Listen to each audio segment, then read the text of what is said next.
This is Russ. I'm back out on the road again. What am I riding today? I'm riding the Magicycle Ocelot Pro. Yeah, it's been a while since I've been on this bike. It's since last year. Well, actually, most of my bikes as I get on them will be since last year. The season's starting up again, as we know. You've probably seen the rides I did with the Magicycle Jaguar Rundy with my wife, Mrs. Wright. And so I sent those things off to Magicycle. And of course, uploaded one of the videos for you, and 2 more are coming. By the time you see this video, you probably would have already seen it. And Magicycle reminded me, they said, hey, are you going to take out the Ocelot Pro one of these days?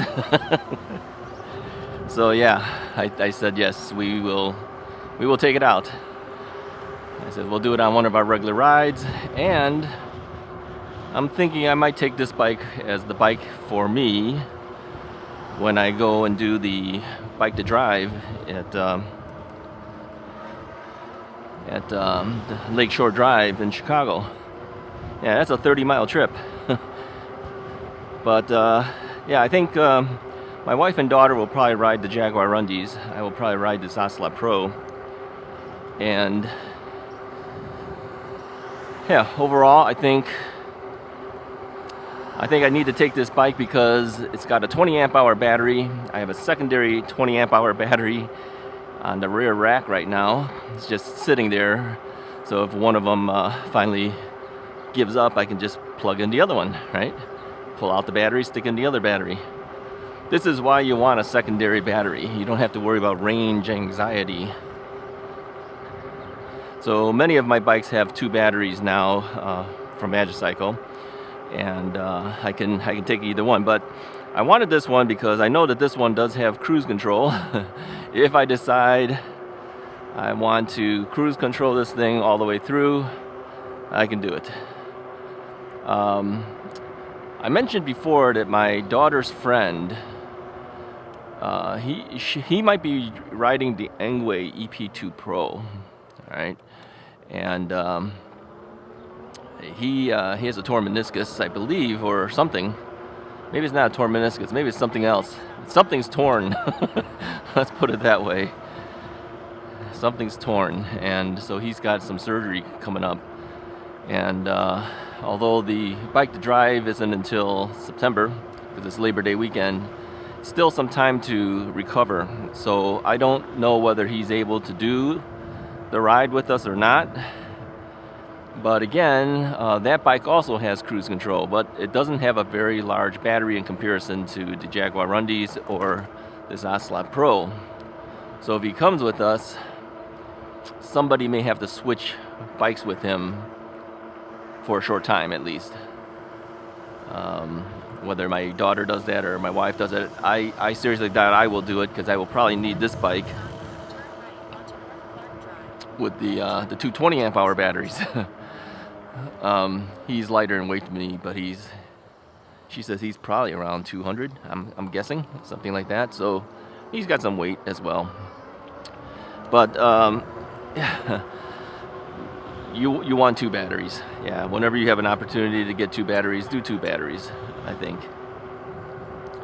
So what are we going to talk about today, and where are we going? Well, I decided I would go to Busse Woods. Now, those who have been with me for the last year or 2 have known that the Busse Woods ride has some history with me. There was a time when I always saw Busse Woods trail and said, man, I would like to bike that one day. I mean, I'd gone fishing there before, and I see bikes out there, and I go, I'd like to do that one day. But again, as you know, my knee was all messed up, and I couldn't do it. So when my knee finally got replaced, and still couldn't do it, and I bought an e-bike, I said, yeah, I'm going to take my e-bike out there. So I looked up regulations and the like, and e-bikes are allowed at Busse Woods. In fact, it's allowed actually in any of the forest preserves in our general area, as long as it's a Class 1 or Class 2 e-bike. And of course, as long as you follow their posted speed, which is typically 15 miles and under. We're doing about 15.6 miles right now. I'm cruise controlling now. And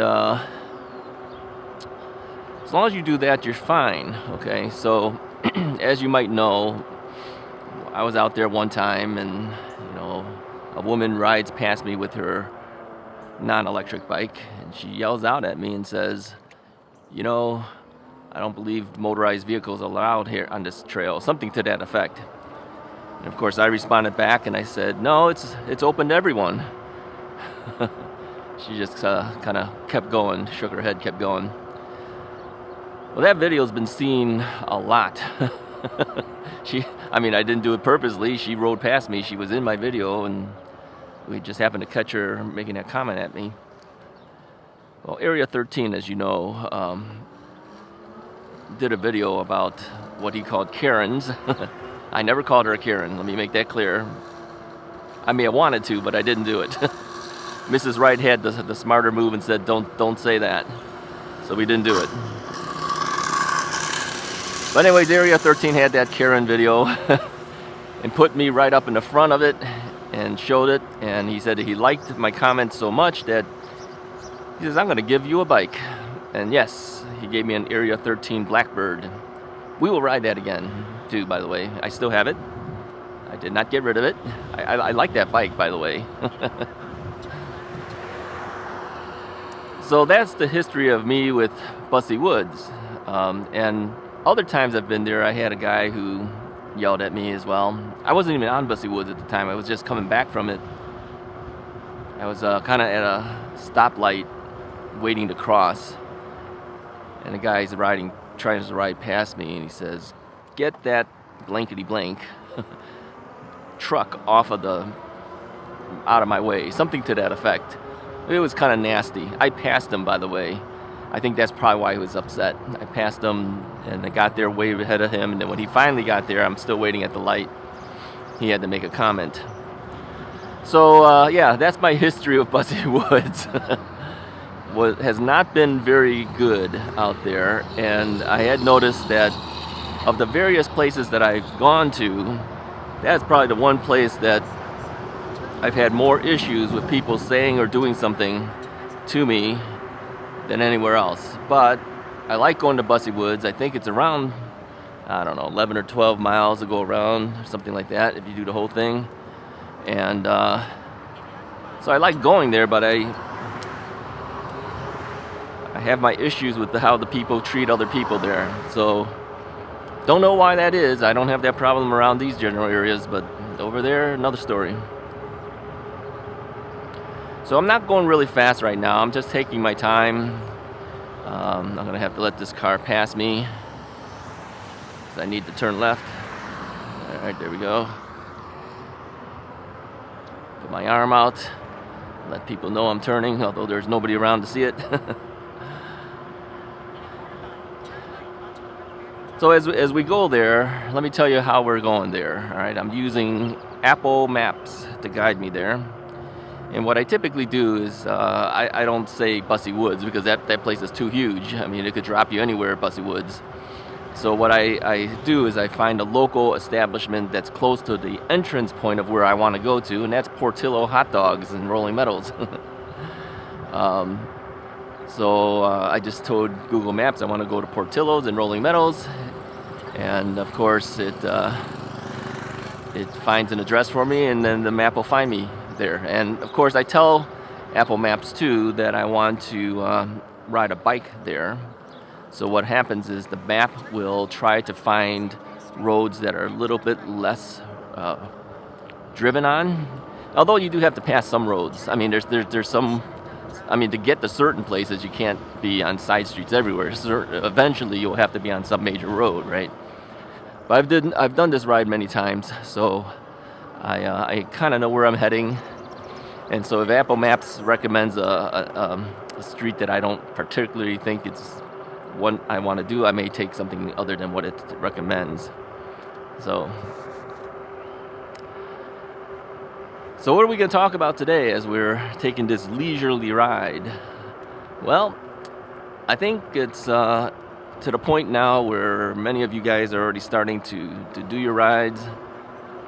And And if you haven't started yet, you're going to be doing it soon. The weather's starting to pick up to the point where you can get outside and ride. So let's talk about how we should get our bikes prepared and ready for a ride, and maybe some safety tips, things like that. I think that might be a nice thing to do while we're riding and talking. All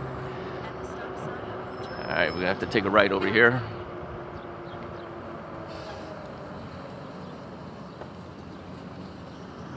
All right, so we're gonna turn here. I signaled to the trash pickup guy that I was turning. He acknowledged I was there, so he waited till I turned and before he turned. All right, so how did I get this bike ready? Well, this is the first time I've taken this bike out since the winter months.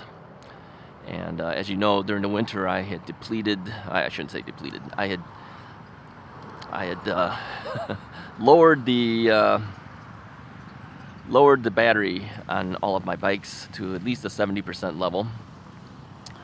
And so I don't know where this actually was when I plugged in and charged up again, but it needed like maybe almost about a 3-hour charge to be ready for me. So definitely the first thing you need to do, charge up your battery before you head out. Batteries will sometimes self-discharge to a certain amount, and I'm sure this probably did as well, because many of the bikes do. Some bikes more so than others. I mentioned that the Velotric Thunder 1 seems to discharge itself, but I think that's due to the fact that it's kind of constantly running the Bluetooth. It's kind of searching, right? It kind of tells you if somebody's messing with your bike or whatever. Give you an update. Since I did that Velotric riding test for range, it's a couple weeks ago, I think, at this point, because we did the Door County trip last week. A couple weeks ago, it's already dropped down to 67%. Nobody's ridden it. I did charge it to 100%. So it will self-discharge. So any of these bikes like that, you should charge it up before you head out. All right. But that one particularly likes to discharge a lot. The Magicycle commuter bike also discharges. Like I mentioned, I wanted to take it out since the last time I rode it was just a couple days ago. It was totally drained out too. There was no life left in it either. It only has a 7 amp hour battery in it. So I don't know what the Velotric was, 9? I don't know. It's pretty low as well, because these are small batteries, because they have smaller motors and everything. All right, I think I have to keep going straight if I'm not mistaken. All right, this car's letting me go, so we're gonna go. Most cars will let you go if they stop at the stoplight or stop sign. I'm sorry. A lot of them will let you go. You know, they'll signal you, or they'll somehow let you know that they want you to go first. Just make sure you wave to them that you know that, so they know that you know, and you should be okay. But yeah, going back to the bikes, a lot of them have smaller motors on those type of commuter type bikes, so they don't really need huge batteries either. But again, your range is not that large, and many people have mentioned too, well, these bikes, you can't change out the battery, so you can't bring a second battery. That's true too. I think that's the biggest drawback. But again, if you think about it, it is a commuter bike. It's to get around town. Chances are you might not ride more than 20 miles. I know that even with the Magicycle, I was able to do 23 miles based on my heavy weight and everything. So people who weigh less than me, and you know, I'm probably at this point around 260 or so, something like that, which is pretty heavy. If it can handle me, it can handle just about anybody else, I guess. So if I'm able to get 23 miles, what are you going to be able to do if you're, you know, reasonably in shape, right? So yeah, you might not necessarily need the double battery for that purpose. You know, just getting around town, doing errands, that type of thing. I don't know why this one wants me to turn here. Okay, that's got fresh oil to the right. We're not turning here. Let's go straight. Let's see what happens. So, but on other bikes, yeah, I bring a second battery. Yeah, this one I put on a second battery.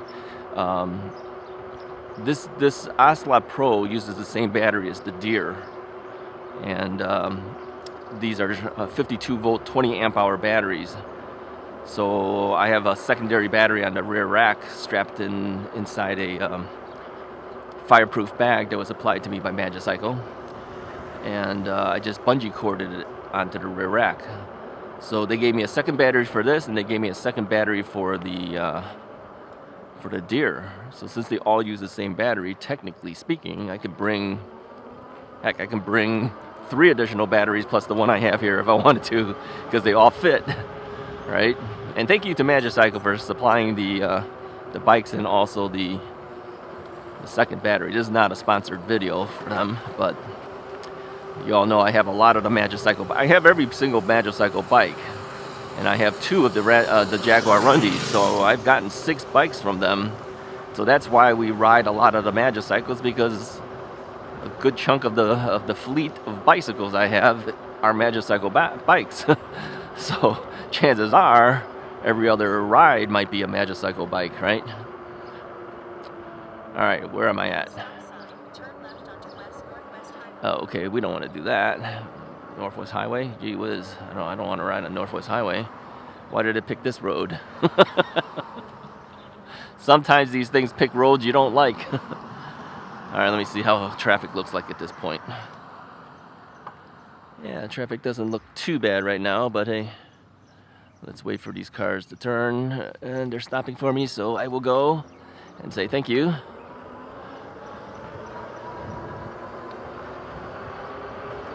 Yeah, not picking the safest roads for me today.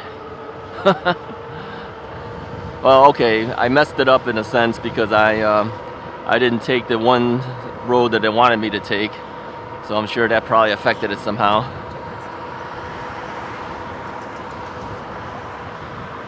Alright, it wants me to turn on Euclid. That's not the greatest road to take either, but we will do it.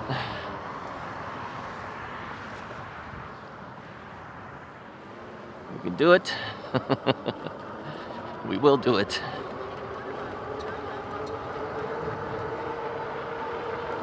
So, what other safety things should you do? Well, put some air in your tires. Yeah. Charge up your battery, put some air in your tires. I'm telling you, since the winter months, and you know I rode all the way through till December. Here it is now, what is it, May. I lose all track of time. Yeah, you're going to lose some air in your tires. There's no doubt. Oh, I got to turn here. Alright, we'll go to the next street and we'll turn. Not paying attention. I got to move over. So I'm going to have to take this left over here. But I don't know if I can beat these cars out, so we will have to stop. So just kind of wait until these cars are done, because they kind of have right of way at this point. We're going to go after this car.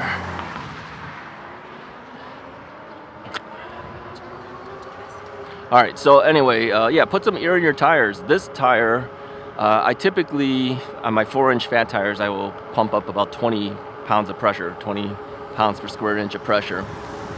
And when I checked it today, as I pumped it in, my portable air pump said it had 12 pounds of pressure on each tire, on average. One was 11.5, the other was 12.5. So that'll average it out at 12. That's quite a bit of drop, and if you don't pump up your tire, yeah, you're going to be running low. That'll affect your mileage. That'll affect your battery, everything. It won't feel good to ride on. Am I supposed to turn here? I think so. And so we're going back to where they told me originally to take.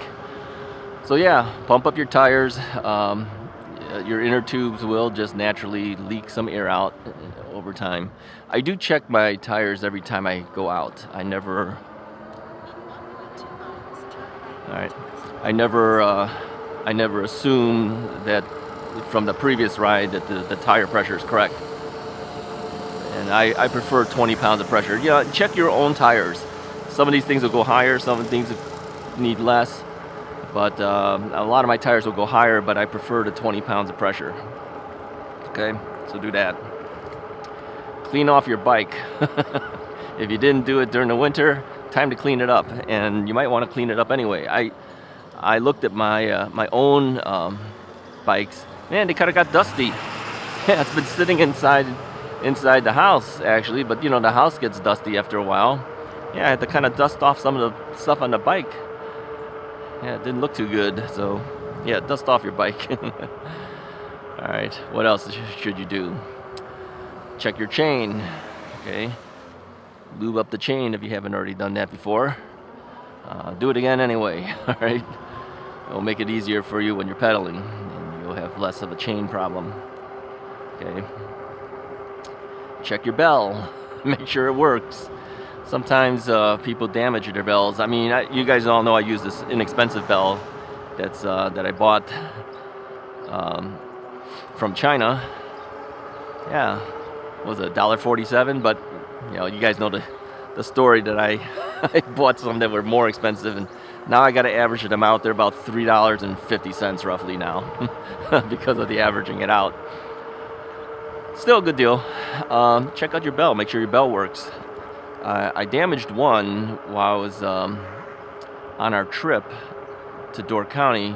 I guess I leaned into the thing. When I leaned down to pick up my glove, you guys, if you saw that video, you know that I lost my glove somewhere on Mrs. Wright's bike. Couldn't find it. I don't know where it went. Fell off later on, so I leaned over to pick it up on the road. And I was moving in so close that I actually damaged two things. I damaged the bell because it's just spring-loaded. You know, this thing is spring-loaded, and my body must have hit into it. So I kind of pushed down the spring a little too much, kind of messed it up. I was able to fix it, so it was not a total loss. But the little connector for my phone, you know, for the cable, I bent that. I'm lucky I didn't bend it to the point where it snapped off into the connector. Then it would have been really bad, right? So yeah, I broke off the cable. If you look on the video, I think it's either the second or third video, you'll see that it's not even plugged in. Yeah, okay, thanks, buddy. You see that guy? Turned right in front of me. Turned right in front of me. Thank you. He didn't look at or anything. And now he's tailgating the other guy. Yeah, sometimes I tell you, you wonder about some people.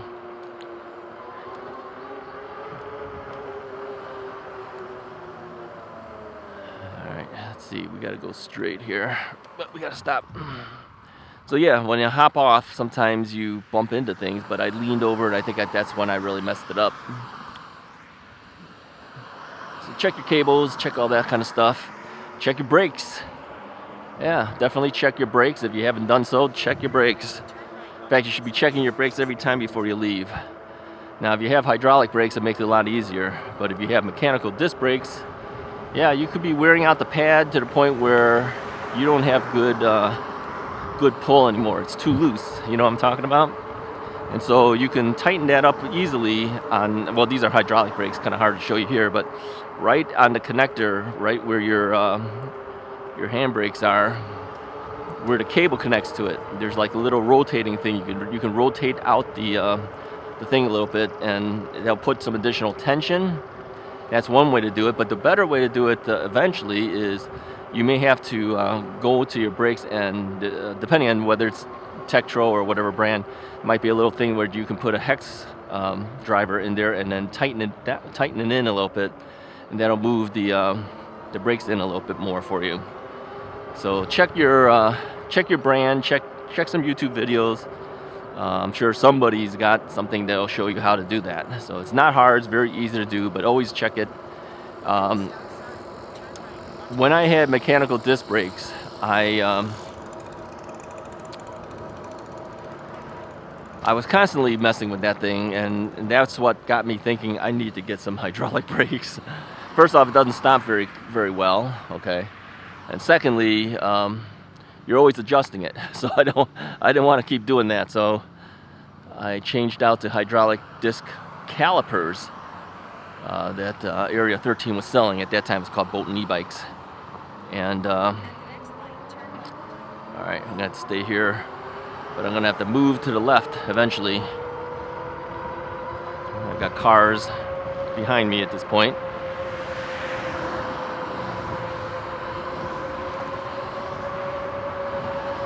Alright, this car wants to pass. I'm going to let him pass because I need to get to the left.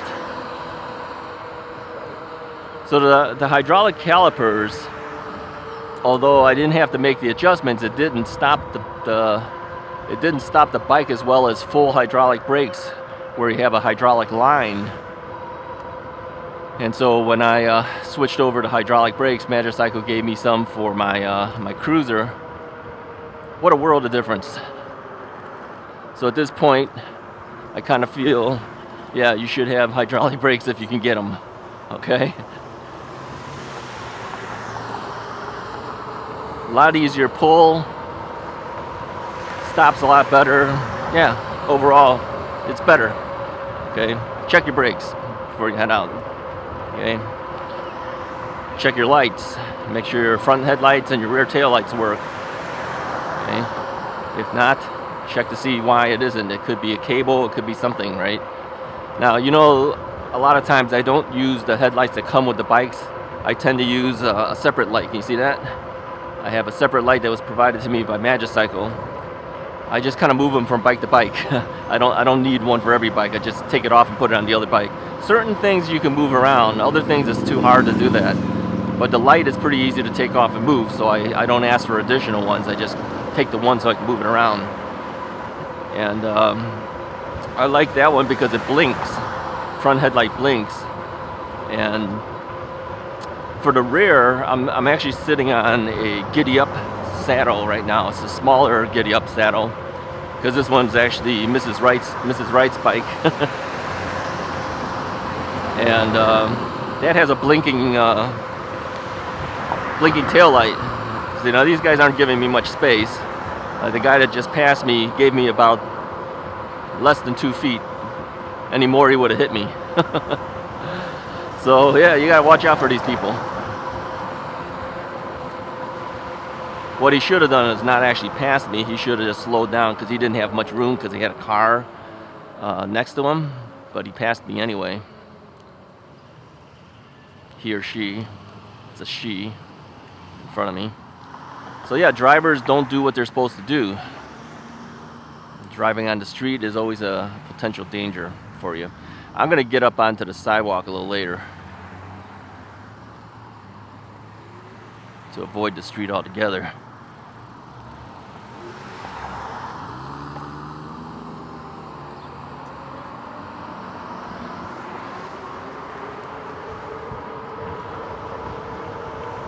Watch out for intersections too while you're at it. A lot of times cars will just zip by you and slam into you, so be careful of the intersections.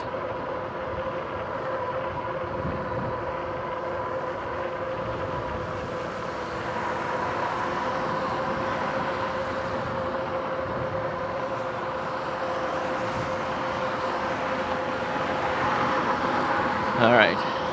Now, I'm thinking I need to unlock this bike to go faster. I seem to be maxing out at 21. I don't think we have this unlocked. I thought I unlocked it before, but right now it isn't. Although over at Busse Woods, they don't really want you to have 28 miles per hour bikes on there. It's not that I'm going to do it, but on the way home, I'm going to need that. I'll check it in a moment here. I'm going to go up on our sidewalk here. Let me check it out. This is Portillo's to our right over there. That place is always busy. All right, let me check my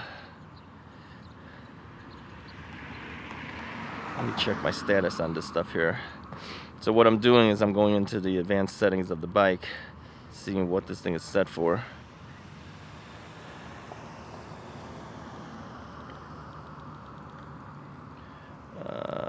let's see.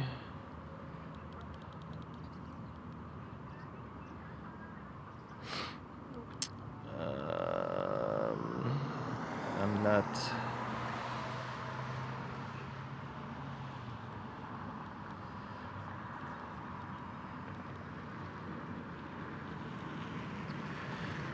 Sure here.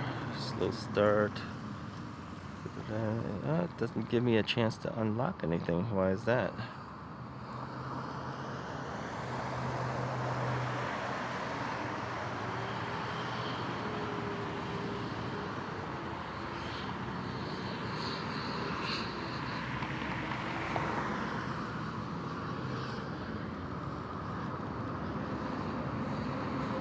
Okay, speed limit. Yeah, my speed limit is set for 20. I was in the wrong area. I'm gonna book that to 28. I know you guys can't see this, but I just moved it to 28. All right. Yeah, I was thinking I needed some speed on that street and I wasn't getting it. Well, we're gonna get it now. I mean, we can't do it at Busse Woods, but when I'm on the street, I want to be able to compete a little bit.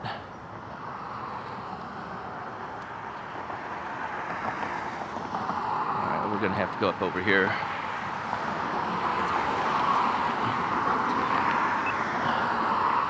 Gotta hit the crosswalk thing so we can cross. Yeah, I don't know why it went down. Should not have. I believe I said it before, but maybe I'm wrong. Well, set now. We're gonna check it out. Let's see how we're doing for speed here. Oh, I gotta take my map off. We've already hit Portillo, so it's already done. Yeah, we're going fast. I just hit 23 miles an hour, and I still have power to go, so I'll back off at this point.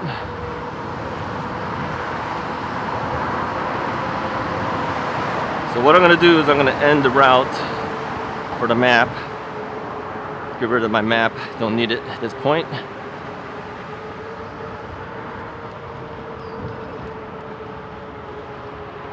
Alright, we're not quite at Busse Woods yet, but this is the path that I take to get there. So we're heading into Schaumburg at this point. We're still in Rolling Meadows at this point, but we're heading into Schaumburg and Elk Grove Village and all that type of stuff. So for local guys, I'm sure you know Busse Woods. But this is how I get onto the Busse Woods area. I get on right across the street from Portillo's, and I just take it into Busse Woods and ride around. Now, I have done this where on the way home I have stopped by the local Chinese carryout and get some carryout food. But for Mother's Day, we took Mrs. Wright to a Chinese restaurant. That was just yesterday. Today's being Monday as I'm recording this. And so I'm sure she probably would be okay if we didn't bring back any Chinese food, because we had quite a bit of it last time, yesterday. And we still have some left over as well. So that gentleman was nice. Give me a head nod. And yeah, so this goes into what they call the Ned Brown preserves. Is it called preserves? I don't know, something like that. And then it becomes Busse Woods. So yeah, things are starting to look green out here now. I think the last time I was out here, it kind of looked kind of sparse, no green, because it was losing its leaves and everything. But no, it looks pretty good right now. Now, the thing is, if you go on certain days when it's not hot, it just is so much more enjoyable. You know, later on during the main riding season, you know, we'll be in the 80s and the 90s, and it's kind of miserable. So, gotta enjoy it while you can. All right, so technically we should be at 15 miles per hour here. So let me observe that. Now, one of the reasons I wanted to use the Ocelot Pro is because I can set a cruise control on here, but you know, it's kind of hard to do it. I wish here's a suggestion for future cruise control things. It'd be nice if we could actually touch screen the screens. Okay, it'd be kind of nice if you have a touch screen and just typed in 15 or something like that, and then it takes it as 15, right? Wouldn't that be nice? The only way we can do it now is we got to hold that throttle for like 8 seconds or so at the speed you want, and of course, how are you going to hit exactly 15, right? And then it'll keep it at that point. All right, now there's a stop sign here. I'm not going to touch the brake. Well, it didn't take, so we'll slow down a little bit. But there's nobody around us again. So, trying to lock it at 15. All right, I'm never going to be exactly at 15 or under. All right, if I'm 15.5, 16, so be it. It's just the way it's going to be. I don't want to be too slow either in trying to keep it under 15. So I'm trying my best to hold it, but I know eventually you'll come up to something where you got to slow down, and once you slow down, you lose your cruise control again. All right, forget it. We're going to have to manually cruise control it, or we're going to have to pedal. Yeah, we could pedal, I guess. Let's drop our pedal assist level to 2. That should keep me under a certain thing. We're going down a hill right now, so we're doing like 17 miles an hour. Yeah, there's times you just can't maintain the speed within what their speed limit is. I mean, just even when you're in your car, it'd be the same thing. Can you really maintain that exact 55 miles per hour? A lot of people have a hard time with that, right? All right, so that's the same thing here. It's kind of hard to maintain that speed sometimes. Yeah, the intent is there, but sometimes you just can't do it.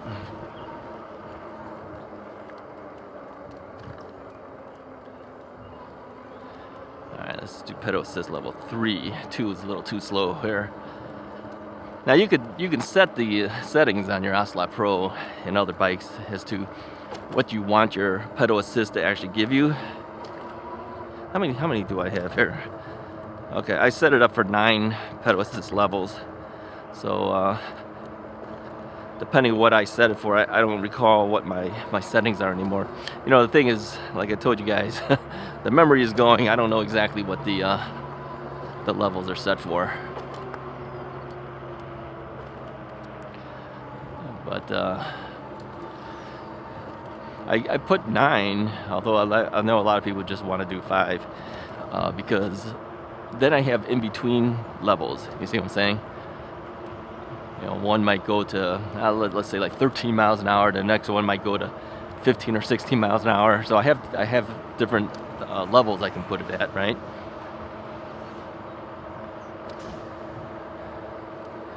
All right. Looks like we're cruise controlling at 13.7, give or take. That's good enough. Eventually, I'll hit the brakes anyways, and that's just cancel it out again. Yeah, it'd be nice if it had like a resume function, just like a car, right? Resume back to 13.7 or resume back to whatever. See, now going down the hill, we're 19 miles an hour. Now, the minute I hit the brake to slow that down, I gotta reset the level again. So kind of hard to do.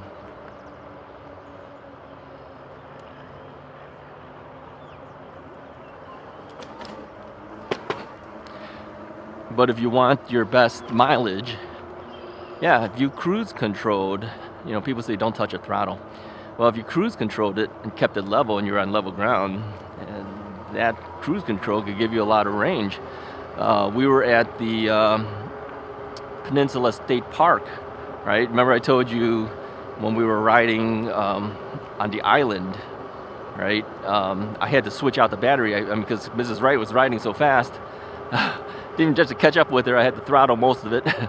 And so we were at the state park, and again I used the throttle, but it was conservatively set. We were under 15 miles an hour because that's the stated limit of that park.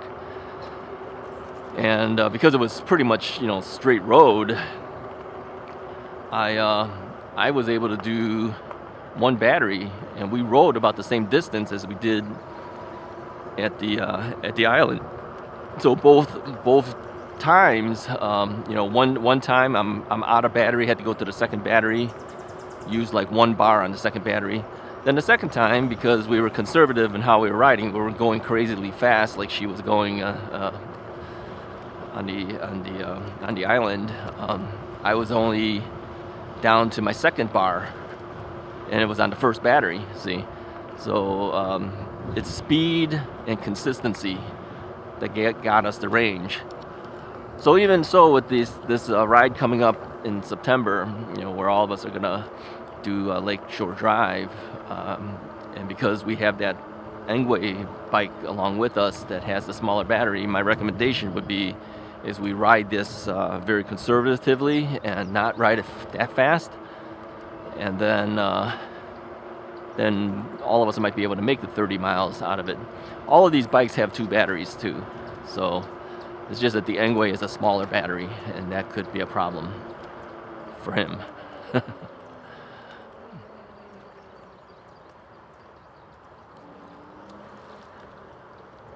All right, let's go up this hill. Now, a lot of times I throttle and pedal at the same time, give some additional help, but it's not full throttle. A lot of times it's just kind of partial throttle. It just kind of helps me along if I need it. Going up a hill. So what about safety stuff again? What else should you be doing? All right, so we talked about get your brakes set up, adjust your mirrors, adjust your saddle, make sure it's not slipping. The seat post is not slipping down the thing. Make sure the tension of everything's right. Check your front wheel. Yeah, that's a good one. I remember on my Rad Power bike, I was riding it the very first year, and I don't know how many miles I'd ridden, 1,000-something miles. Never really checked the front wheel. Well, that thing sometimes loosens up. You have a quick release there. You got to make sure that thing's properly tight. Okay, it was loose. I was surprised. I had tightened it. I know for a fact I had tightened it when I built the bike, but it loosened up. Yeah, check all the stuff. Make sure all the stuff that needs to be tight are tight. Check your spokes. You guys know that we had some issues with spokes recently with the KBO. Make sure they're properly tensioned. I don't know very well how to do that, so I had REI take care of it for me, and KBO did pay me back for the money. Cost $100 between the two wheels to make sure it was true and everything. Yeah, check your spokes. Some people use the guitar string method, where you kind of pluck it and listen to it to see if it sounds the same. I don't know if that's really accurate, quite frankly, but like the guy was telling me, he says he couldn't use that tension meter thing that he had, tensionometer, because the spokes were kind of short on a 20-inch wheel, and the motor was in the way, so he couldn't. So he had to kind of use his ear to do it. Oh, there's some guys on kayaks on the water out here. So yeah, check your spokes. All right, am I missing anything? What else? Oh, I was mentioning too that sometimes these grips are too close to the throttle, and sometimes if you've been riding and you're kind of pushing in on this thing a little bit, it could kind of touch the throttles and could kind of hold it down for you. So make sure you have a little bit of gap between the throttle and the hand grip. Okay.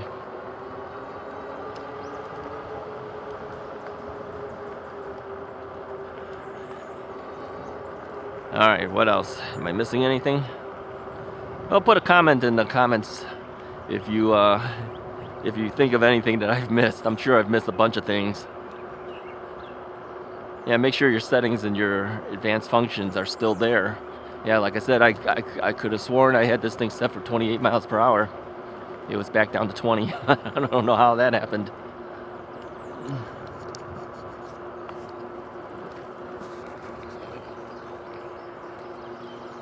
Charge up everything too, by the way. I normally charge everything up. My Exonito helmet, I charge that up to make sure that I still have blinking light going. You know, if you skip a ride or two, these things will go, I don't know how many hours, 10 hours? I'm guessing, I don't know. It'll go a certain length of time, so a lot of times we don't charge it on after every single ride. But yeah, charge up your helmets if you haven't done that before. If it has a light on it, or anything that has a light or needs a charge, yeah, charge that stuff up. Don't just head out. And thank you very much too for all you guys who've been buying the Exonito helmets too. I appreciate that. They give us a little bit of commission when you buy one of those helmets using my link. And you save some money too. I don't know what the discount was. I can't remember. Look in the description of the videos. But you save some money. I think it's like $15 or something like that, and we get a few pennies as well. So we appreciate that. That's more than a few pennies. I always say it's a few pennies. We get a couple dollars here and there. It's not a lot, but you know it pays to do it. So yeah, I appreciate you guys all doing it. And thanks to Exonito too. They said that the Russ is Right channel actually generates a lot of sales of Exonito helmets for them. Yeah, thank you guys. I appreciate it. I always like it when I hear that comment back from manufacturers that the channel has actually paid off for them to be part of us and the thing. Same thing with the bikes. You know, people buy the bikes after they see the reviews, and even after the reviews have been there for a while, people still look at those reviews. If they're looking at that bike, they may run across a Russ is Right video or whatever, and then they'll use the link. So yeah, thank you very much. Appreciate it. So yeah, right now it's very very quiet. I mean, there's still people out here, obviously, but I mean, if you came out here like on a Saturday or a Sunday, this place would be packed with people fishing and walking and riding and skateboarding. And well, they don't think they allow skateboards. Rollerblading, there you go. You know, so yeah, it's always kind of nice to go out when you have a little more of the path to yourself. So, you know, eventually that will change because as more people get bikes and e-bikes, people will use the path more and everything. Between riding a path and riding on side streets, I actually prefer riding on the side streets. I do. And then not the major streets, not like we were dealing with today, but riding on side streets and stuff sometimes, to me, it's more interesting than sometimes riding these paths. Everyone has their preferences, right? Others would prefer to be on this rather than out on the street. So yeah, whatever you're used to, whatever you like. There was a time I didn't like riding on the street. Yeah, and that was when I first started riding again. It had been so many years. And yeah, some lady mentioned, it says, Russ, you're afraid of everything. You won't go on the street. Well, that was enough to kick me over the edge. Sometimes you need a comment like that, right? She says, stop being afraid of it, get out on the street. So I did, and I've been out there ever since. So, all right, I think this particular video is long enough. What do you think? All right, anyways, if you like this video, go ahead and hit the like button, hit the subscribe button, put some comments below concerning the things that I probably have missed about some safety checks that you should do before going out and riding. I'll talk to you guys next time.